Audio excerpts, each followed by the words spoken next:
Well, good afternoon to you.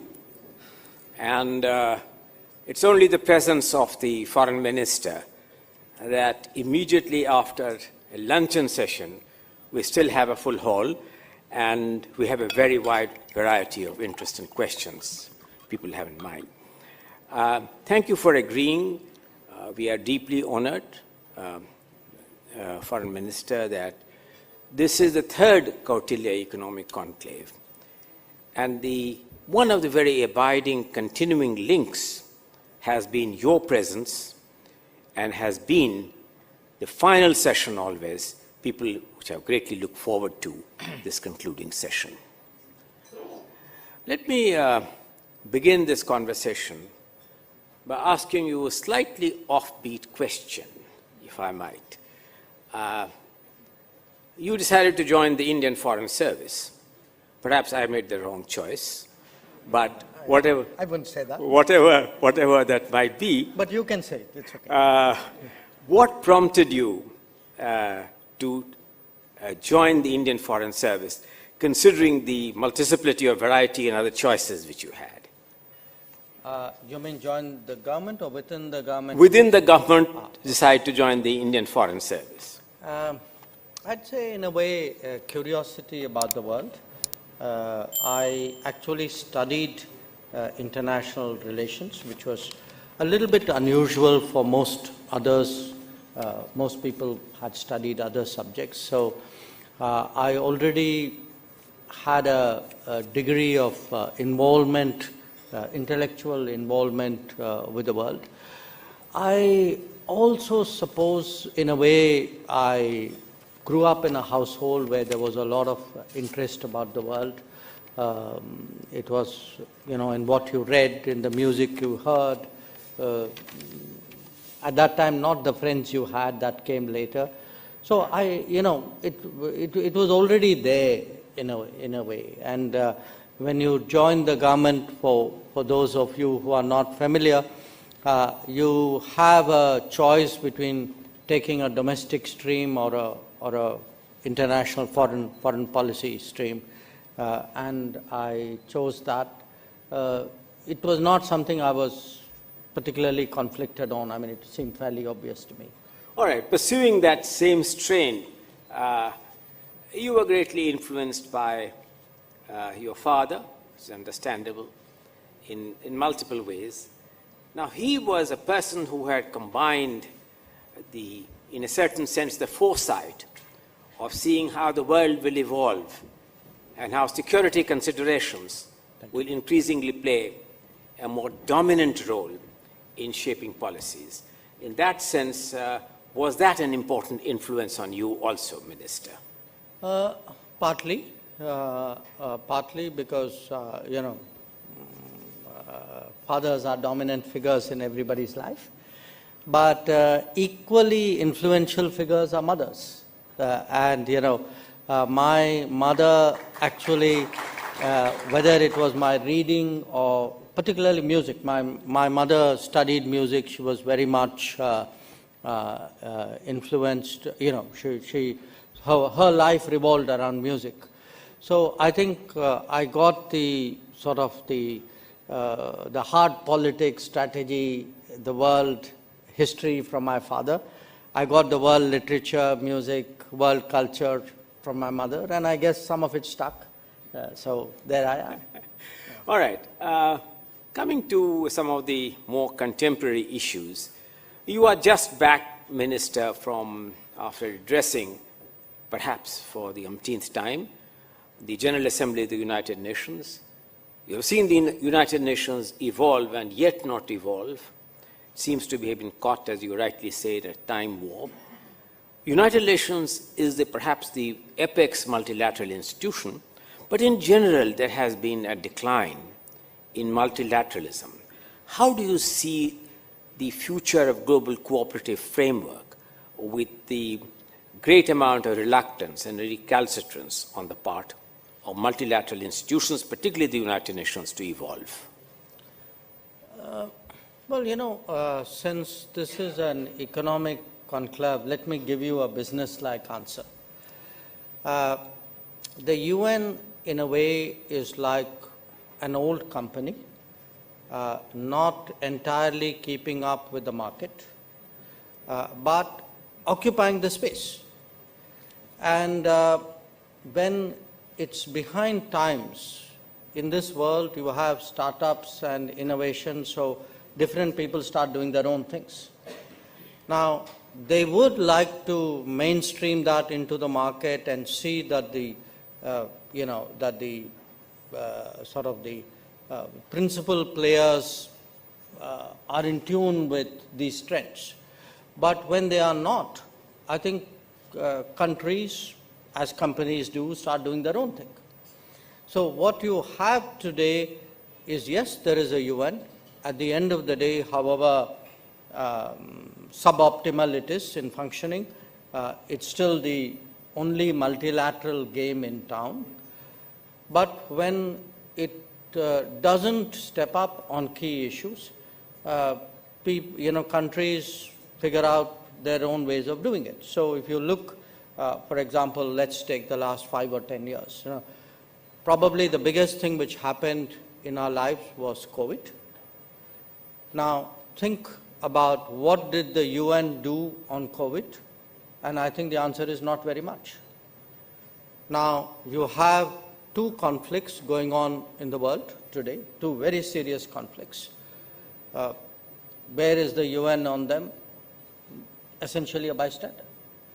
So what is happening is that, as you saw even during COVID, countries either did their own thing, or you had an initiative like COVAX, which was done by a group of countries.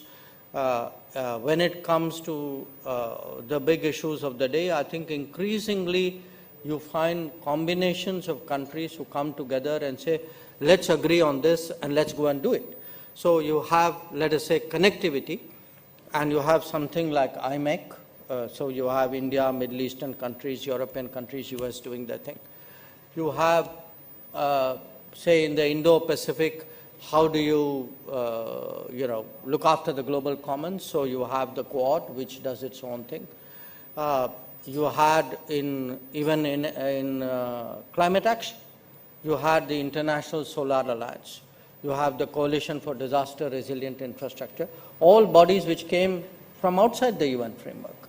So I think today the UN will continue, but increasingly there's a non-UN space, which is the active space, and I think it's telling on the UN.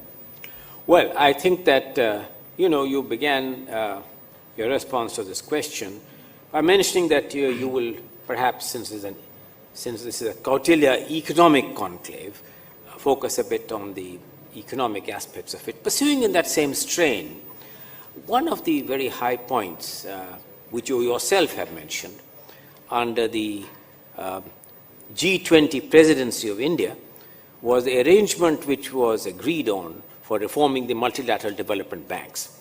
You have spoken about it. How do you see that in contrast, that notwithstanding the fact that the recommendations of a specialized committee was accepted by the G20, the progress and the appetite of the major shareholders has been very suboptimal? And where do you therefore see these multilateral development banks going in a larger framework? First of all, I think it was very good that in the last year and a half, we had that progress, we had that direction, that momentum. In a sense, the Brazilian presidency is picking up on it, hopes to take it forward. But because you spoke about the UN, I do want to say we came out of something called the Summit of the Future.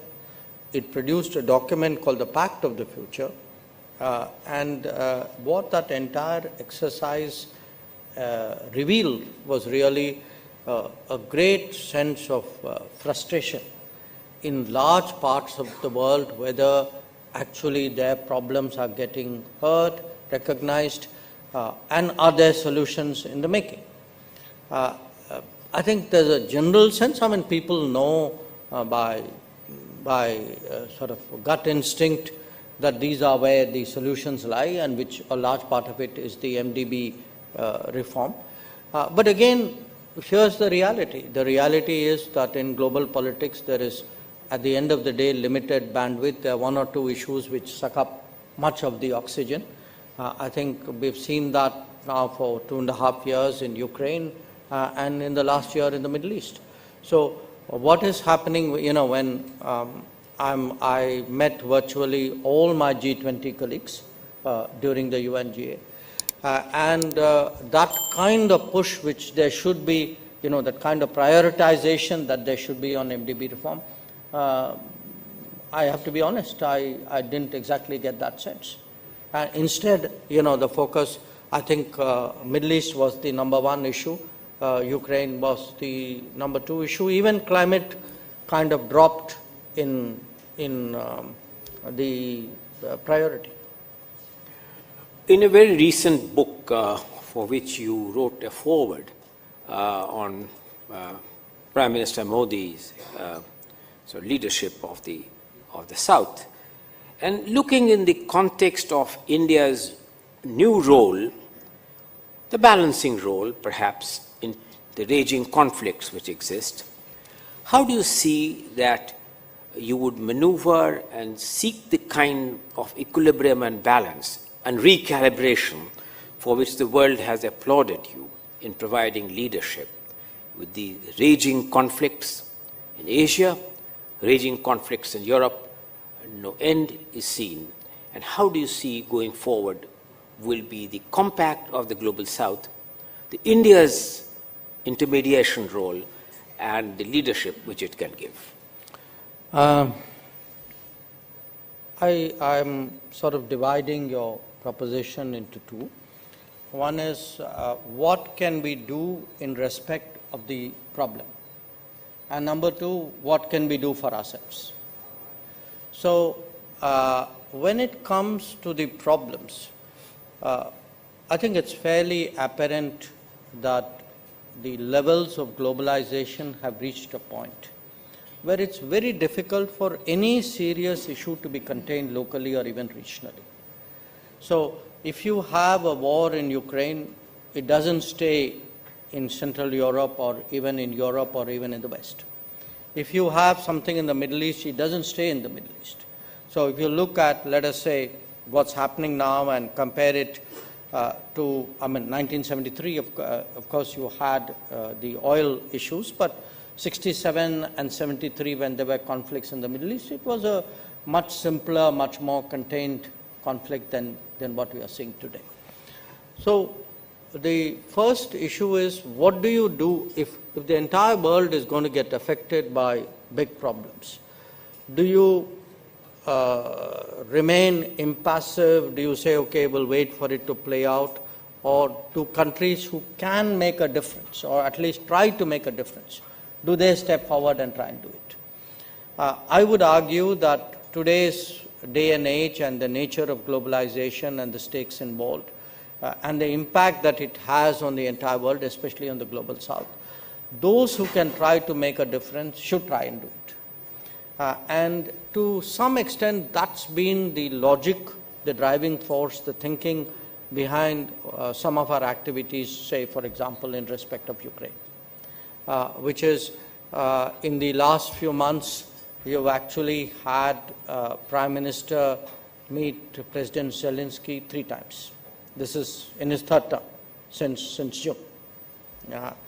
He's met Putin once, he's spoken to him more often, and the NSA and myself, we've been in touch. And the reason we are doing it is we are one of the few countries, and Prime Minister Modi is one of the few leaders who today has the ability to actually go to Kiev and Moscow and talk to the two leaders and see, are there common points? Is there something we can start? Is there some convergence, some intersection that we can see, which can become a strand which you pick up and try and develop, and see whether things could be better than they are. Surely they can't be worse than they are.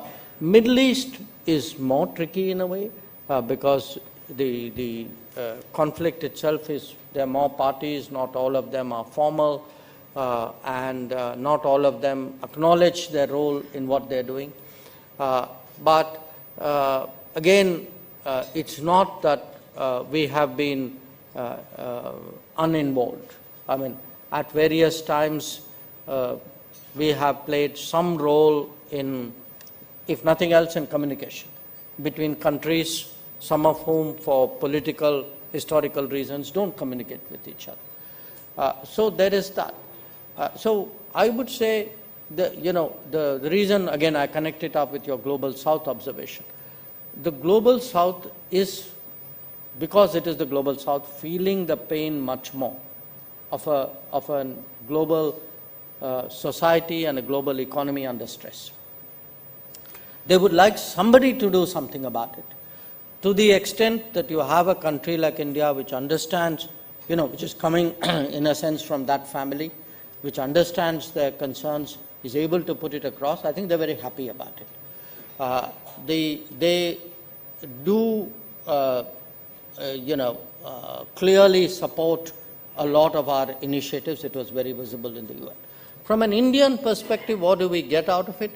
I think it's in the nature of our situation, the way in which we are trying to manage our rise, is that it's important that we are really connected to all the major players. We are seen as a country with a greater sense of responsibility towards the global polity. And it's part of India's own, I would say, evolution.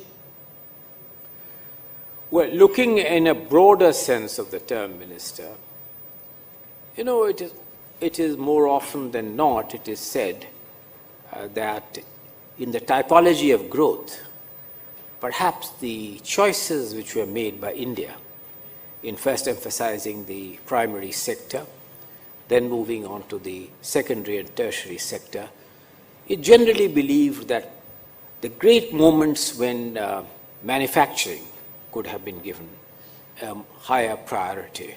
Somehow or the other, we were latecomers in not exactly being part of that fast-moving bus. Technology has now overtaken in many ways, and therefore countries are revisiting this whole issue of the credibility of global supply chain and how reliable they can be.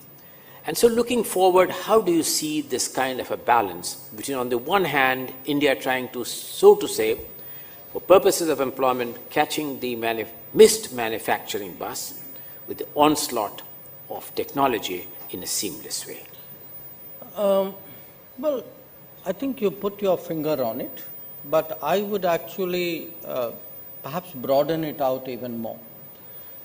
Because from a governance perspective, I think a lot of our challenges are how do you simultaneously address the legacy issues of the past, the challenges of the near past and the present, and the possibilities of the future. Now, I'd give you very concrete examples. We are still in many ways looking at, issues relating to health, to nutrition, to literacy, which eventually impinge on the quality of human resources. Now, there are other countries in this continent who prioritized many of those issues ahead of us, who were willing to make that kind of political and resource commitment, for example, to literacy, and have reaped the benefits of it. So I would say before we missed the manufacturing bus, I think we were also late in boarding the literacy bus. And I'm giving you literacy only. I mean, I'm not even talking universal primary health, for example. So today we are still, if you look at the achievements of the last decade, if you say from the multidimensional poverty index, we've got 250 million people out. Yes, it's great, but it's something which ideally actually previous governments and previous dispensation should have done. It should have left us in a much better position than having to deal with problems which others had sorted out before. I mean, the same would apply in many of the big initiatives we are doing, piped water, electricity, etc. I mean, These ideally should have been tackled by now. Okay, it doesn't matter, we've inherited it, we are now dealing with it. Now, the manufacturing, I would say, is the near past and in a way the present. Yes, I think, missed the manufacturing bus, the kind of opportunities we could have had much earlier. If you had done the earlier bit right, would have positioned you well. And I think it's important to recognize, because without a large country which doesn't have manufacturing is not in the right position then to deal with technology. If it is our assumption, rightly, that we are looking today into a different world, a world which is much more tech-centric, then that kind of contribution and that kind of benefit you cannot reap if you don't have an industrial culture, and that kind of industrial culture won't come if you don't have the manufacturing. So if you see the totality today of what the government, the Modi government is trying to do, you are looking at the quality of human resources, very basic things from nutrition onwards to housing. You are looking at the kind of infrastructure. We also miss the infrastructure bus. That catching up on infrastructure, doing, one of the big decisions taken in these first 100 days of the government was to create 12 big industrial zones in this country and tie that up with appropriate infrastructure. And then we are pushing this skilling, through skill programs and internships so that you have the HR accompaniment of that.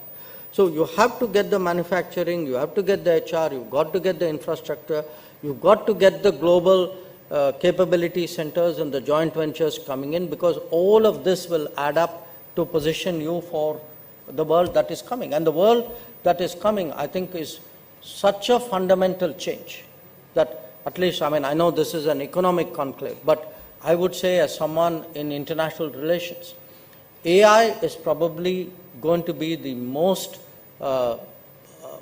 profound factor in the global order, probably since nuclear weapons came. That the race for AI is as deadly serious as the race for nuclear weapons was. And whoever has the lead on that is actually going to have an enormous benefit in the global order. Well, thank you for some of those overarching themes, but people obviously expect that there are some specific issues on which we would seek your comments. Looking at the raging conflict now in the Middle East, the possibilities of a wider conflagration which might take place given the Iran situation and unsettled, do you really think that the initiative taken by Prime Minister Modi, and for which you provided a great degree of support, on the India, Middle East, Europe economic corridor, is it only a question of having more patience till things settle down? Or do you think that this will require a basic recalibration? There are two ways of looking at it. Today is October 6th. Tomorrow is exactly a year since the terrorist attacks on Israel took place. And as a result of that, the kind of focus that we were expecting early on the IMEC probably didn't happen. Which is not to say the IMEC is dead or that it is discarded or it is even in the freezer. In fact, I've been both to Saudi Arabia and to the UAE. We have right now projects going on with the UAE on IMEC, and there are some feasibility studies initiated with the Saudis. But I would actually turn it around. My sense, and this is a sense of talking to the Europeans in the Middle East, people both in business and in policy. What has the conflict of the last year shown? The conflict of the last year has shown that actually the risks are much higher than we thought. The risks are not just, because you have one Suez Canal which everybody is using. Tomorrow it could be conflict, it could be extreme climate events, it could be disruptions of various kinds. You have a bunch of people sitting in Yemen who are firing drones and missiles who can actually jeopardize global shipping. Now, the I think the multiplicity of risks because of the proliferation of various technologies and other factors. As I said, even climate is today something you've got to take into account in global logistics. That I think the case for the corridor has actually become stronger, not weaker. In fact, I would argue that corridor will be clearly a very big idea in which a lot of countries are invested. Therefore, I expect to see it move much faster. But there are other corridors as well. I mean, for India, there are corridors eastwards. We are trying to build a land corridor all the way up to Vietnam. There's a corridor by sea that we are looking at. I mean, if the polar melting actually is going to again open up passages which could not have been envisaged. So, when I look at what are the big things which would change this decade, I referred to AI earlier, I would put actually connectivity. Connectivity changer, demographics, connectivity, AI. These are really going to, by the end of this decade, very, very profoundly changed the global order. Initially when Minister you had come for the first Kautilya Economic Conclave, the Quad was still taking shape. It was its initial phases, it was the inception. Recently now you have attended an important Quad meeting. Mm-hmm. How do you see the Quad evolve as an important fulcrum in terms of all the players in the Quad and the fulcrum for both economic and political and defense security? Well, the Quad is not, Quad's really very, very broad-based, because the nice thing about Quad is that it's like a sort of an open architecture. There's no legal document. There's no piece of paper that anybody signed which said, I hereby join the Quad on these terms. It's not treaty-based. It doesn't have a secretariat. So, in a sense, it defies all conventional models of institutionalized cooperation. And I would argue precisely because it does that. It's been very innovative. People have been able to come up with ideas. It's been driven very actively through regular sort of virtual consultations, sometimes physical ones. And if you look today at the kind of agenda the Quad has, it's huge. I mean, it's from, I would say, from telecom and connectivity and, climate action projects, to education, to technology, to maritime safety, security. We would have maybe at least 50, 60, 70 different domains today covered by the Quad. So what it has done, is it's partly because I think multilateral has failed, plurilateral has come into its own. And in this particular case, I think the fact that it's not a treaty-based organization, I think has been very, very helpful for its growth. Today, I would actually regard Quad as one of the really key mechanisms in the Indo-Pacific. And I can see that it's, that perception is increasingly shared by other countries. So many other countries want to have to, are interested in interacting in some way with the Quad. In a couple of weeks from now, you would be, Minister, going to travel to Kazan to participate in the next meeting of the BRICS. Mm-hmm.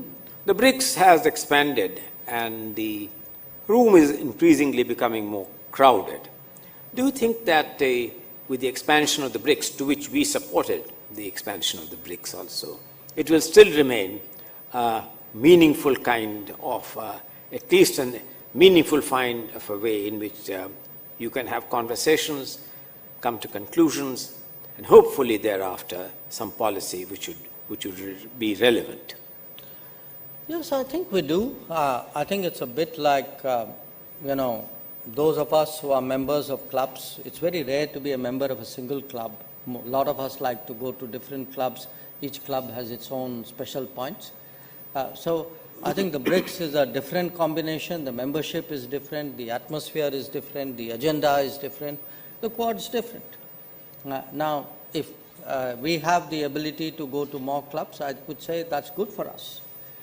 So the expansion of the BRICS, because there's huge interest. I mean, we are looking at how do we take that expansion further in the coming BRICS meeting, which doesn't necessarily mean more members, but the fact is that the interest that countries show today in joining BRICS also tells us something.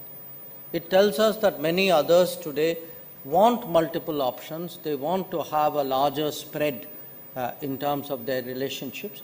I think that's the world we are moving into. So it is a world, when we say, look, it's not just the UN that is getting old. I think the global order itself is getting old. So the kind of what was the norm of the 1940s and 50s, that you have alliances, that you have written documents, that you have clearly defined obligations, you have exclusive relationships, that you will only work with those set of people and not with these set of people. I think all of this is changing. So again, I cannot overstate to you today the cumulative impact of the forces of change. Technology is changing, connectivity is changing, the economy is changing, the international relationship, and they're all playing on each other. We are gratified that you just returned from Sri Lanka yesterday or this morning, I don't know, but thank you very much that immediately after that you have spared your time.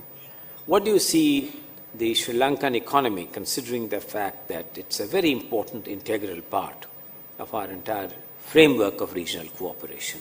And what are your impressions of the new government in Sri Lanka? Well, I think the Sri Lankans have, they were in really very, very difficult situation. There's very widespread appreciation of the fact that India stepped forward early, India stepped forward massively, and India stepped forward unconditionally at that time to support them. And then, that, of course, positioned them as well for what the EFF with the IMF. Now, they are midway through that program. It has its, it has its discipline, it has its requirements. So that's for them, to deal with. In fact, when I was there, the IMF team was also there. But where we are concerned, we are one of the co-chairs of the OCC. We've been very supportive of the need for Sri Lanka to be, facilitated through this. And obviously, the Sri Lankan government has its responsibilities as well to fulfill. Now, in terms of the impact of the new government, it's hard to say because you had the presidential election, the parliament elections are due on the 14th of November. So right now, everybody is looking at that because it's only when that is completed that you can say the political transition has fully happened. But I met the president and the prime minister, the new president, the new prime minister, and the new foreign minister. And I think they are cognizant of their predicament. They do understand the seriousness of the challenge that they have. But they also, have a certain outlook and a certain philosophy, and they have to see how they are able to harmonize all of that. Well, embedded in this Sri Lankan episode or story is a larger issue which you are aware of the huge debt overhang of many countries in our region. And that, of course, requires a concerted solution and an orderly solution. Equally, I think there are other challenges in this region. You would have had contacts with the newly formed government in Bangladesh during your stay in New York and elsewhere. And what are your thoughts on the going forward on the Bangladesh-India equation? Look, that's different from Sri Lanka, obviously. When I was in New York, I met their advisor for foreign affairs. And we had a discussion, and the summary of it was really, on their side, stress on the importance of cooperation with India. On our side, affirmation of the fact that we believe structurally our relationship is so strong that, there could be political ups and downs, but we think that the structure is sound enough to absorb all of that. Now, exactly how we're going to go forward in the relationship, I think that remains to be worked out, because the main contacts we've had are really the meeting in New York and what our ambassador has been having in Dhaka. So I think it's a bit early for me to really predict the course of that. But by and large, I would say this, that if you look at our neighborhood, with one notable exception, countries of the neighborhood in the last decade actually have regionalized much more deeply than they have done in the last 7 or 8 decades, since independence for us. And the impact of that and the impact of the size of the Indian economy and the willingness of India really to step out and do things for its neighbors and for the rest of the world. I think that is today shaping people's thinking, that whether it was Sri Lanka in economic distress or the fertilizer shortages after the Ukraine war started, or the vaccine demands during COVID,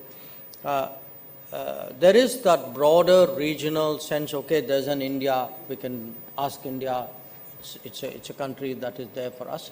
And I would say in that sense, we are both a lifting tide as well as, it's a paradoxical metaphor, but a ballast as well for the region. Well, you did make the remark en passé, and without, I will be more specific, with one exception. But, Foreign Minister, you're traveling to Pakistan after a long time. No doubt you have clarified, papers have carried it fully, that you're only going to talk about the framework of the Shanghai Cooperation Council, for which you are primarily going there. But frankly speaking, although diplomacy is inscrutable, opaque science and art, is it possible to keep the bilateral completely distinct from the other sort of issues which our relationship has been bedeviled with? Well, look, I'm going there for a job, for a certain responsibility, and I take my responsibility seriously. So I'm going there to represent India at the SCO meeting, and that's what I'm going to do. All right. I cannot end this conversation before I open it up for some questions without, of course, recognizing the presence of the one and only Professor Jagdish Bhagwati, who has come to listen to you, and is a quintessential supporter and spokesman for a freer world, having written powerful books on it, including the one which he wrote in the globalization and its defense of globalization, as a kind of a rejoinder to Stiglitz's book earlier, which had talked about globalization and its discontents. The fact remains, Minister, that the world is becoming increasingly more and more protectionist and seeking to impose barriers. In such an increasingly more protectionist world, and notwithstanding the presence of Professor Bhagwati, how do you see the future of international cooperation and globalization going forward? I think, and I'm not trying to split the difference here. At one level, actually, the world is getting globalized deeper and deeper because the supply chains are getting increasingly transnational. I mean, nothing serious is necessarily made in one country anymore. There are obviously big countries would be an exception to some degree. But on the ground, therefore, you have this interdependence, and on the digital era also an interpenetration. That what you say, what you use, what you process, what is recorded, also much of it doesn't anymore stay within your national boundaries. On the other hand, you have a sort of a social and political backlash against globalization because the manner in which globalization has been conducted for the last 25 years has led to a sense of job losses and a sort of dissatisfaction with quality of life in many societies. And that's translated into politics. So I don't think you're going to get a clean answer saying, is this going to win or that going to win? I think they're going to coexist with a lot of tension between the two. There's a third factor, which is that, globalized trade is not just globalized, it's also weaponized.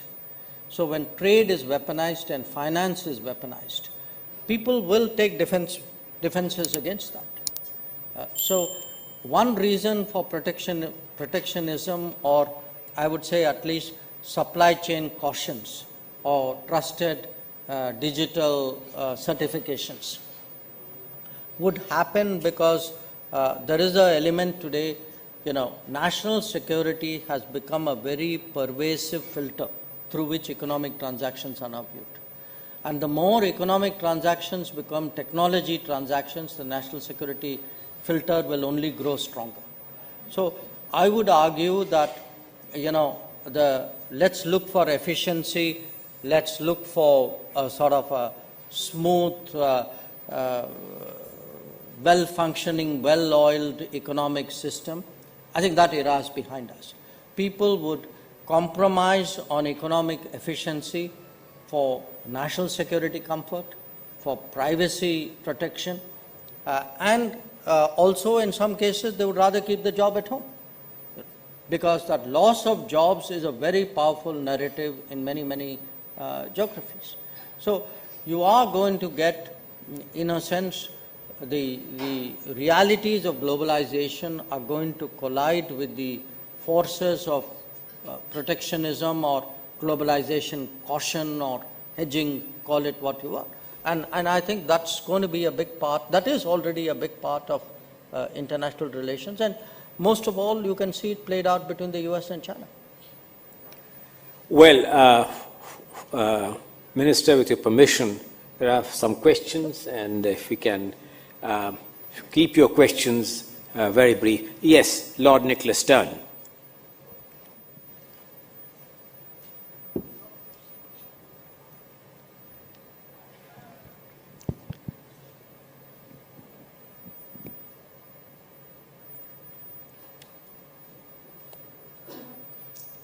Thank you very much, Minister and NK. We all know and recognise and salute the outstanding presidency of the G20 of India.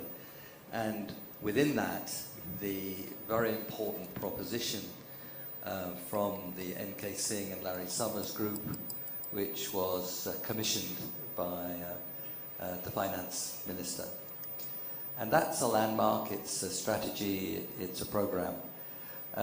Could you describe how you see India building on that, taking that forward, and in particular pressing the shareholders of those institutions to themselves press for the implementation of that plan?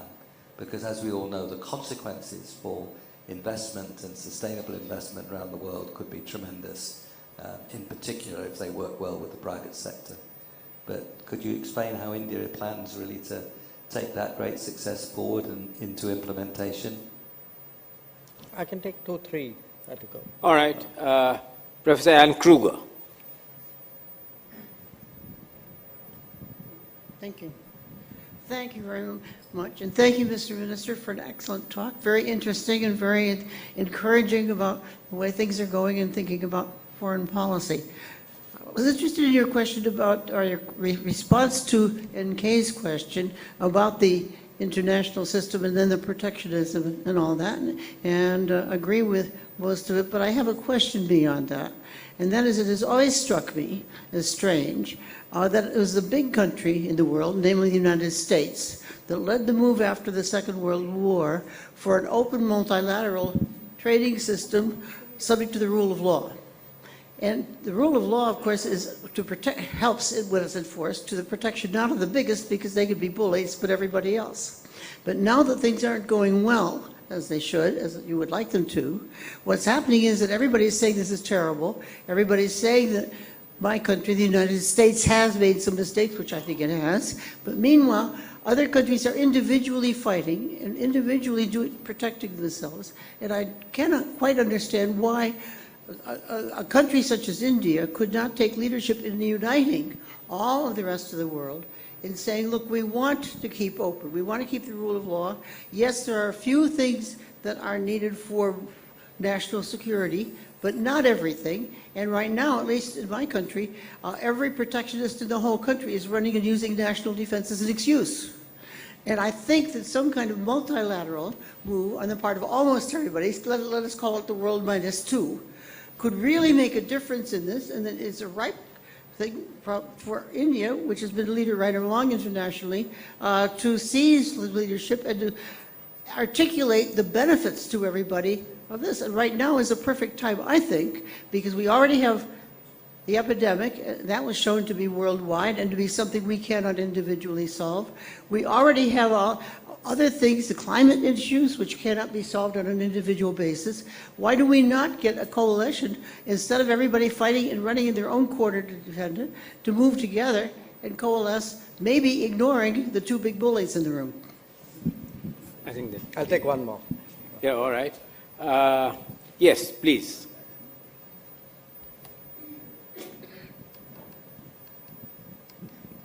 Yes, you spoke about the desire to be part of many clubs, and then you spoke about protectionism and so on. So there are some obvious clubs in this region when it comes to trade.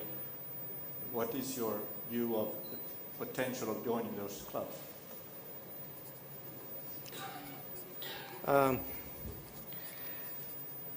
Okay, next question. Look, I think what Larry Summers and K. Singh did was fantastic. Okay, they created a certain template, a pathway, a very serious prospect of how do we tackle what has long been debated. Your question is actually the next step. So what do we, what do we do with it? How do we take it forward? And I don't think there's a single answer. I think some of it rests with the G20 and the willingness of the G20 to prioritize this issue, use the report and its recommendations, and how do you take it forward. To some extent, I would say there has to be some degree of bilateral backup as well. There'll be some countries whose influence or where they stand will be very fundamental to the issue of reform and recapitalization. There would be, to some extent, you build up a kind of bottom-up pressure. I could see that at the Summit of the Future from a lot of developing countries, many of whom actually referred to the report saying, look, it's not like you guys don't know what to do. I mean, somebody has laid out a way out there. So I would say, ideally, we need a kind of all of the above answer for this to really move. And to me, much of it is really to convince the key players, and I think we all know who they are, the key players to give it the priority. Because my worry is not, in a broad sense, people want to do it, but to make that actionable and then particularly in the US, to create that kind of momentum, because if we are ultimately talking more resources, we are also talking the US Congress. So I would say that's broadly the space which I'd be looking at, which actually brings me in a way to the next question, observation. You know, I'm not sure I would go with the proposition that most things are working well and there are few things which need to be tweaked and there are one or two countries who are a problem. I don't think that's true. I think there are big issues in the international economy. Subsidies, fair trade is a very big issue. But if there is today a reaction to a lot of this, it is out of a sense that the rule of law you refer to, I would say the rules of trade. The rules of trade are being tested by the reality of subsidies, by very opaque production centers. Now, opaque production centers both in terms of goods, even more so in terms of technology, in terms of data. So I think there are certain realities which it is not possible to gloss over anymore. We can't say, you know, the problem is in one country and one particular administration. I think there's a deep-rooted problem out there. I mean, look right now. You have a democratic administration which has passed the IRA and the Chips and Science Act. Now, why have they done that? Because they actually have come to the conclusion that it's not possible to protect their interests in an international system which is being gamed or which is being subsidized or which is being manipulated. I think those are hard realities out there. So I'm not sure that this requires a neat fix and people coming together. I think it's a much deeper malaise, and if we do not diagnose the problem right, which actually brings me to the third observation, the regional clubs. You know, when we look at some of the clubs, including the trading regimes on offer, I think a lot of our concerns are exactly the same. You know, how do we protect ourselves against export surges from a heavily subsidized economy? So today the rules are being tested against the reality of practices. So we keep saying, well, this is how the rules are. Well, those may be the rules. The realities are very, very different. And we can see that in the numbers. And for a country with the kind of per capita income we have, these are very big political and socio-economic risks that we are taking. Do you really want to expose your economy and your society to the reality of massively subsidized trade, which actually can, as I said, which can also be weaponized with certain purposes in mind? So trade is no longer trade. A lot of trade and a lot of technology, I'm afraid, you know, national security, like it or not, and some of the issues like subsidies and opaqueness, they are fair square in the middle of that conversation. And if we continue to duck it, we are essentially not moving in the direction of a solution. Thank you. I think that there's a great deal of interest, so I'll seek your indulgence just by stretching the thing for a few minutes. Rajiv, first you, then Jean-Pierre Lando, then I think that Prachi, you had your hand up for a long time. Yes. So I just wanted to perhaps be undiplomatic to the quintessential diplomat. What you've heard from Anne Kruger and Lord Stern is a sort of implicit plea for India to take a leadership position on the global south. But in a world that is so geopolitically fragmented, you have talked about the coalition of the willing. Why do we want to waste our time positioning ourselves as a leader of the global south? Why don't we very pragmatically focus on bilateral deals to actually address the single most important cross-border capital requirement, which is for climate? So climate transition, financing for that, my question to you is, what are your views, what is already happening, and what are the prospects for bilateral climate diplomacy for India to raise the cross-border funding it needs for our net zero transition? All right. Thank you. Jean-Pierre Lando. Yeah, Minister, you made a very impressive presentation on the relationship between technology and international relation. Now we're coming to the age of artificial intelligence. It's coming much faster than we had expected a few years ago. India will play a leading role in that field. Do you think it's time for some governance initiative, international governance initiative of AI, or is it too soon in the technological process to think of it? Okay, Prachi.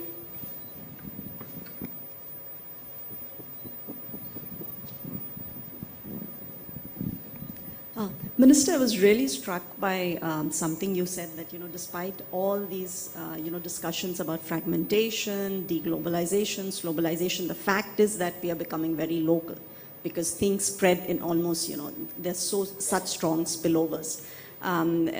So, that said, I think the world is getting divided into blocks, as you mentioned. So I was just wondering, next month, November 5, is a big global event, as you know.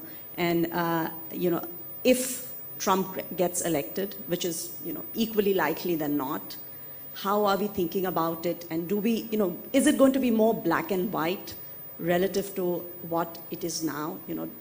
Having us, being forced to be part of one of the blocks? Thank you.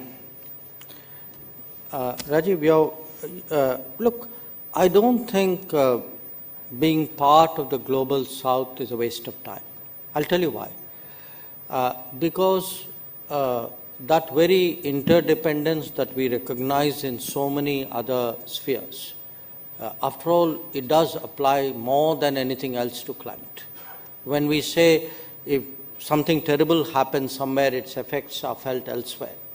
So I'm not sure that on climate action, either practically or in terms of, I would say, a certain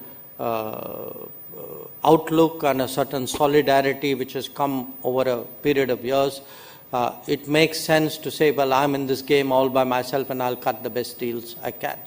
I mean, obviously, it's in the nature of things that every nation naturally prioritizes its interests, but I would argue that global south itself has great value on a range of issues. Again, I don't have to position myself as a leader of the global south. You are part of a collective, and if in the collective you are a trusted member of the collective and you are a articulate member of the collective, I think people expect you to do a little bit more.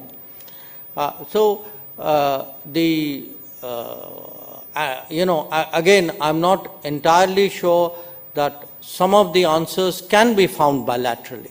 So I would argue that yes, there are, forget bilateral, there are a whole range of unilateral solutions. There are clearly bilateral solutions. I mean, this month, for example, we will have our India-Germany consultations, and in the India-Germany agenda, climate actions and climate-related projects have a big there's a certain salience. It's to me not a either or, and I'm really not comfortable with the idea that you walk away from the global south. On the contrary, I see value. On AI, yes, there are already discussions about guardrails. I think governance may be a bit over the horizon right now, but clearly something so profound is going to require, at the minimum, some kind of international understanding.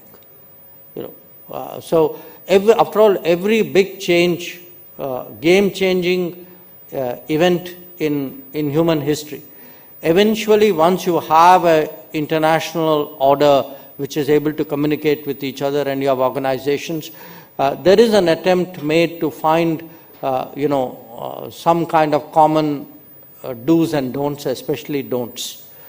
So I can't imagine that the world will say something so big, let's leave it to a very Hobbesian solution.